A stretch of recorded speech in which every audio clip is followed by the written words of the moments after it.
Adding interactivity. Let's examine how Camtasia can add interactivity to your videos. I want to create a simulation for a course where students choose a course of action and see the ramifications of their choices.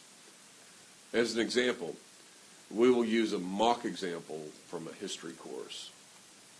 Here's the idea. First, there would be a scenario that learners are asked to analyze. Next, there would be a question and 4 choices, each associated with an interactive button. Then there would be 3 feedback screens for wrong answers and 1 for the correct answer. There will be an underlying structure that will send learners back to the question screen if they answer incorrectly, forcing them to get the right answer. Okay, my example is literally Looney Tunes, with some Rocky and Bullwinkle for good measure. I've been tempted to announce in every tutorial in Rocky's voice, "Now here's something we hope you'll really like." So here we go. The key to putting this together is using buttons as hotspots and using markers. Let's look at how to create a hotspot first. I've created buttons for each option in my scenario. Then I create a feedback screen for each answer. These are simple, just some text indicating that this was not the right choice. You might have a more in-depth discussion about why the answer is wrong, particularly if you don't want learners to return to attempt to make the right choice.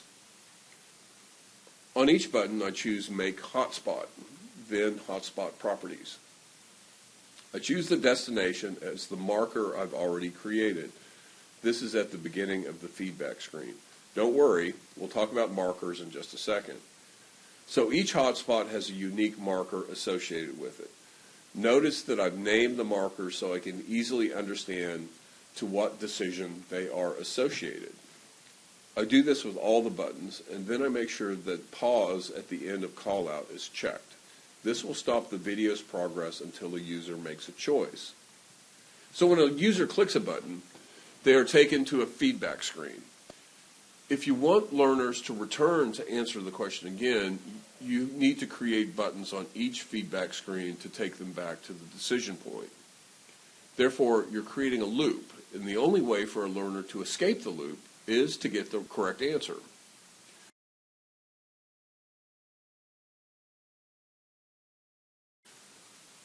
Now let's talk about the markers. These are points that are destinations for hotspot buttons, little portals for time travel in Camtasia. You first need to make the marker view visible by going to the View menu.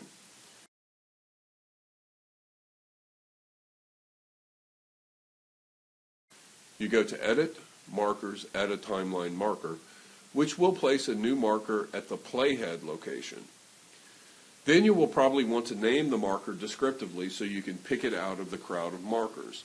It's pretty easy to get lost here, so do yourself a favor and name your markers carefully. You can pick up a marker and move it if necessary without having to do anything to the hotspot menu.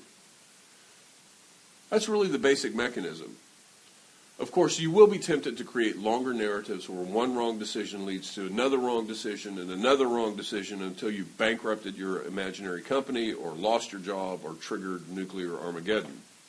That's certainly possible, but branching simulations like that require a great deal of organization.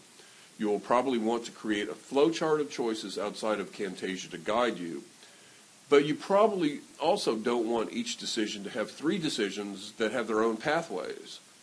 You'll want to limit those structures or you will go crazy in the labyrinth you've just created.